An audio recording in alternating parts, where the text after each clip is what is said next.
اور ہمارا ذبیحہ کھائے تو وہ ایسا مسلمان ہے جسے اللہ اور اس کے رسول کی امان حاصل ہے، سو تم اللہ کی امان اور ذمے کو نہ توڑو۔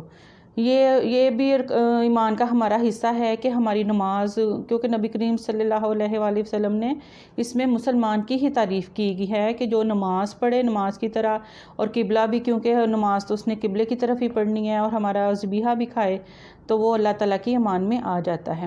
صحیح بخاری اور صحیح مسلم کی حدیث مبارکہ ہے، ابو ہریرہ رضی اللہ عنہ بیان کرتے ہیں، ایک دیہاتی نبی کریم صلی اللہ علیہ وآلہ وسلم کی خدمت میں حاضر ہوا تو اس نے عرض کیا، مجھے کوئی ایسا عمل بتائیں جس کے کرنے سے میں جنت میں داخل ہو جاؤں۔ آپ صلی اللہ علیہ وآلہ وسلم نے فرمایا، تم اللہ کی عبادت کرو اور اس کے ساتھ کسی قسم کا شرک نہ کرو، فرض نماز قائم کرو، فرض زکوٰۃ ادا کرو اور رمضان کے روزے رکھو۔ اس نے کہا، اس ذات کی قسم جس کے ہاتھ میں میری جان ہے، میں اس میں کوئی کمی بیشی نہیں کروں گا۔ جب وہ چلا گیا تو نبی کریم صلی اللہ علیہ وآلہ وسلم نے فرمایا، جس شخص کو پسند ہو کہ وہ جنتی شخص کو دیکھے تو وہ اسے دیکھ لے۔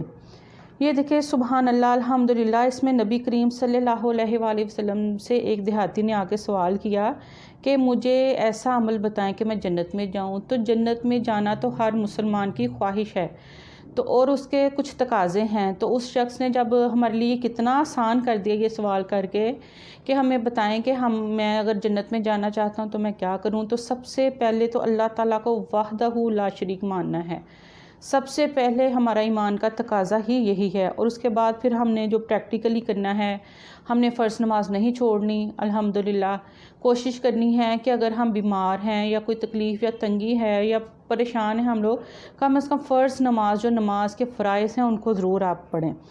اس کے بعد جن پہ زکوٰۃ فرض ہے وہ زکوٰۃ دیں، اور روزہ تو ماشاءاللہ ویسے ہی ہمیں دوبارہ ایمان کی طرف لے کے آتا ہے، تو رمضان کے روزے رکھیں۔ تو نبی کریم صلی اللہ علیہ وآلہ وسلم نے کہا کہ وہ جنتی شخص ہے تو اپنے فرائض میں کوشش کریں کہ فرائض کو پورا کریں، باقی نفلی عبادت تو ہمیں زیادہ نیکیوں کی بھی ضرورت ہے، وہ بھی کرنی چاہیے انشاءاللہ۔ صحیح مسلم کی حدیث مبارکہ ہے، سفیان بن عبداللہ ثقفی رضی اللہ عنہ بیان کرتے ہیں، میں نے عرض کیا، اے اللہ کے رسول صلی اللہ علیہ وآلہ وسلم، مجھے اسلام کے متعلق کوئی ایسی بات بتائیں کہ میں اس کے متعلق آپ کے بعد کسی سے نہ پوچھوں، اور ایک روایت ہے کہ آپ کے سوا کسی سے نہ پوچھوں۔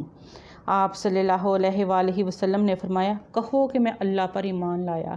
الحمدللہ، الحمدللہ، ہم کتنے خوش نصیب ہیں کہ اللہ تعالیٰ نے ہمیں مسلمان بنایا، اور ہمیں جو حق کا راستہ ہے اللہ تعالیٰ نے وہ دکھایا اور اس پہ چلنے کے طریقے بتائے۔ ہم نے خود ہی اپنا رستہ طے کرنا ہے، اور ہم خود ہی اپنے لیے آسانیاں ڈھونڈنی ہیں۔ تو اس میں دیکھیں کہ کیا نبی پاک نے فرمایا، کہو میں اللہ پر ایمان لایا، پھر ثابت قدم ہو جا۔ سبحان اللہ، اللہ تعالیٰ ہم سب کو ثابت قدم رکھے۔ صحیح بخاری اور صحیح مسلم کی حدیث مبارکہ ہے، طلحہ بن عبید اللہ رضی اللہ عنہ بیان کرتے ہیں، اہل نجد سے پریشان حال بکھرے بالوں والا ایک شخص رسول اللہ صلی اللہ علیہ وآلہ وسلم کی خدمت میں حاضر ہوا۔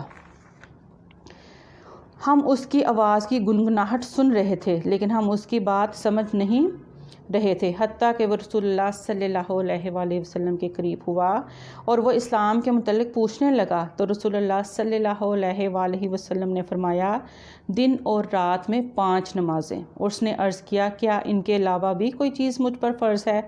آپ صلی اللہ علیہ وآلہ وسلم نے فرمایا، نہیں مگر یہ کہ تم نفل پڑھو۔ رسول اللہ صلی اللہ علیہ وآلہ وسلم نے فرمایا، اور ماہ رمضان کے روزے؟ اس نے پوچھا، کیا اس کے علاوہ بھی مجھ پر کوئی چیز لازم ہے؟ آپ صلی اللہ علیہ وآلہ وسلم نے فرمایا، نہیں الا کہ یہ تم نفلی روزہ رکھو۔ راوی بیان کرتے ہیں، رسول اللہ صلی اللہ علیہ وآلہ وسلم نے اسے زکوٰۃ کے متعلق بتایا تو اس نے کہا، کیا اس کے علاوہ کوئی چیز مجھ پر فرض ہے؟ تو آپ صلی اللہ علیہ وآلہ وسلم نے فرمایا، نہیں الا کہ تم نفلی صدقہ دو۔ راوی بیان کرتے ہیں، وہ آدمی یہ کہتے ہوئے واپس چلا گیا، اللہ کی قسم میں اس میں کسی قسم کی کمی بیشی نہیں کروں گا۔ تو رسول اللہ صلی اللہ علیہ وآلہ وسلم نے فرمایا، اگر اس نے سچ کہا تو وہ کامیاب ہو گیا۔ یہ دیکھیں ماشاءاللہ اس حدیث مبارکہ میں ہمارے لیے کامیابی کی کیا کنجی ہے کہ فرض ادا ہم نے کرنے ہی کرنے ہر صورت، اور اس کے ساتھ ساتھ کوشش کریں کہ نفلی عبادت جتنی ہم سے ہو سکے، کیونکہ آخرت میں ہماری نیکیاں ہی ہمارے کام آنی ہیں، وہاں پہ کوئی درہم دینار نہیں چلنے۔ ہماری ایک ایک نیکی کے بدلے اگر ہم نے کسی کا حق کھایا ہوا تو ہماری نیکی اس کو دے دی جائے گی، تو اس لیے دوسروں کا حق بھی کم کوشش کریں کہ ہم کسی کا حق نہ کھائیں اور اپنی نیکیوں میں بھی اضافہ کرنے کی کوشش کریں۔ الحمدللہ مسلم کی حدیث مبارکہ ہے، عبادہ بن صامت رضی اللہ عنہ بیان کرتے ہیں، رسول اللہ صلی اللہ علیہ وآلہ وسلم جبکہ آپ کے صحابہ کرام کی ایک جماعت آپ کے ارد گرد تھی، فرمایا تم اس بات پر میری بیعت کرو کہ تم اللہ کے سوا کسی کو شریک نہیں بناؤ گے، تم چوری کرو گے نہ زنا کرو گے، تم اپنی اولاد کو قتل کرو گے نہ اپنی طرف سے کسی پر بہتان لگاؤ گے، اور نہ ہی معروف میں نافرمانی کرو گے۔ پس تم میں سے جو شخص یہ عہد وفا کرے گا تو اس کا اجر اللہ تعالیٰ کے ذمہ ہے، اور جس نے ان میں سے کسی چیز کا ارتکاب کیا اور اسے دنیا میں اس کی سزا مل گئی تو اس کے لیے کفارہ ہے، اور جس نے ان میں سے کسی چیز کا ارتکاب کیا پھر اللہ نے اس کی پردہ پوشی فرمائی تو اس کا معاملہ اللہ کے سپرد ہے۔ سبحان اللہ، اگر وہ چاہے تو اسے درگزر فرمائے اور اگر چاہے تو اسے سزا دے۔ پس ہم نے اس پر آپ صلی اللہ علیہ وآلہ وسلم کی بیعت کر لی۔ سبحان اللہ، یہ دیکھیں وہی چیزیں بار بار اس میں ایمان کے بعد ہم نے کیا کرنا ہے، اس میں یہ کہ اللہ تعالیٰ کے ساتھ کسی کو شریک نہ ٹھہرائیں، اور فرض جو عبادت کرنی اس کے بعد چوری نہ کریں، زنا نہ کریں، اپنی اولاد کو پہلے جو لوگ قتل کر دیتے تھے اور وہ قتل نہ کریں، کسی پہ بہتان نہ لگائیں، اور ان چیزوں میں وہ اللہ تعالیٰ سے اس کا اجر پائیں گے جو بھی وہ کریں گے۔ صحیح بخاری اور صحیح مسلم کی حدیث مبارکہ ہے، ابو سعید خدری رضی اللہ عنہ بیان کرتے ہیں، رسول اللہ صلی اللہ علیہ وآلہ وسلم عید الاضحیٰ یا عید الفطر کے موقع پر عیدگاہ کی طرف تشریف لائے تو آپ خواتین کے پاس سے گزرے تو فرمایا، خواتین کی جماعت صدقہ کرو کیونکہ میں نے جہنم میں تمہاری اکثریت دیکھی ہے۔ استغفر اللہ ربی من کل ذنب و اتوب الیہ۔ انہوں نے عرض کیا، اللہ کے رسول کس وجہ سے؟ آپ صلی اللہ علیہ وآلہ وسلم نے فرمایا، تم لعن طعن زیادہ کرتی ہو اور خاوند کی ناشکری کرتی ہو۔ میں نے تم سے زیادہ کسی کو دین اور عقل میں نقص رکھنے کے باوجود پختہ رائے مرد کی عقل کو لے جانے والا نہیں پایا۔ انہوں نے عرض کیا، اللہ کے رسول، ہمارے دین اور ہماری عقل کا کیا نقصان؟ آپ صلی اللہ علیہ وآلہ وسلم نے فرمایا، کیا عورت کی گواہی مرد کی گواہی سے نصف نہیں؟ انہوں نے کہا، جی ہاں، کیوں نہیں؟ آپ صلی اللہ علیہ وآلہ وسلم نے فرمایا، یہ اس کی عقل کا نقص ہے۔ آپ صلی اللہ علیہ وآلہ وسلم نے فرمایا، کیا جب اسے حیض آتا ہے تو اس وقت وہ نماز اور روزہ ترک نہیں کرتی؟ انہوں نے عرض کیا، کیوں نہیں، ایسے ہی ہے۔ آپ صلی اللہ علیہ وآلہ وسلم نے فرمایا، یہ اس کے دین کا نقص میں سے ہے۔ اور بخاری شریف کی حدیث مبارکہ ہے، حضرت ابو ہریرہ رضی اللہ عنہ بیان کرتے ہیں، رسول اللہ صلی اللہ علیہ وآلہ وسلم نے فرمایا، اللہ تعالیٰ فرماتا ہے، ابن آدم نے میری تکذیب کی حالانکہ یہ اس کے لیے مناسب نہیں، اور اس نے مجھے برا بھلا کہا حالانکہ اس کے لائق نہیں تھا، رہا اس کا مجھے جھٹلانا تو اس کا یہ کہنا ہے کہ مجھے دوبارہ پیدا نہیں کرے گا جیسے اس نے شروع میں مجھے پیدا کیا تھا، حالانکہ پہلی بار پیدا کرنا میرے لیے دوبارہ پیدا کرنے سے زیادہ آسان نہیں، اور رہا اس کا مجھے برا بھلا کہنا تو اس کا یہ کہنا ہے اللہ کی اولاد ہے، حالانکہ میں یکتا بے نیاز جس کی اولاد ہے، نہ والدین اور نہ ہی کوئی جس کا اور نہ ہی میرا کوئی ہمسر ہے۔ سبحان اللہ، سبحان اللہ۔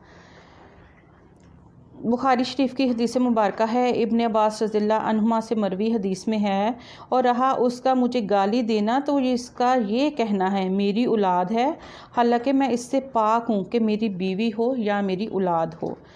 صحیح بخاری اور صحیح مسلم کی حدیث مبارکہ ہے، ابو ہریرہ رضی اللہ عنہ بیان کرتے ہیں، رسول اللہ صلی اللہ علیہ وآلہ وسلم نے فرمایا، اللہ تعالیٰ نے فرمایا، ابن آدم زمانے کو گالی دینے کے باعث مجھے تکلیف پہنچاتا ہے، حالانکہ میں زمانہ ہوں، تمام معاملات میرے ہاتھ میں ہیں، میں ہی دن رات کو بدلتا ہوں۔ سبحان اللہ، الحمدللہ۔ یہ دیکھیں کہ نبی پاک صلی اللہ علیہ وآلہ وسلم، یہ جو آخر میں حدیث مبارکہ ہے کہ اے ابن آدم زمانے کو گالی مت دو۔ ہم بات چیت کرتے ہوئے ان باتوں کا دھیان نہیں رکھتے، کہہ جاتے ہیں کہ زمانہ خراب ہے یا زمانے کا ایسا ہے۔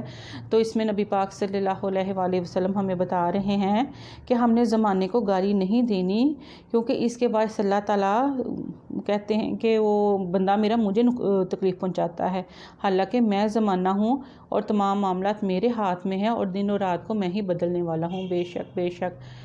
تو اجازت دیجیے، ملیں گے انشاءاللہ اگلے ویلاگ میں۔ السلام علیکم ورحمۃ اللہ وبرکاتہ۔ سبحانک اللہم و بحمدک، اشہد ان لا الہ الا انت، استغفرک و اتوب الیک، وما علینا الا البلاغ المبین۔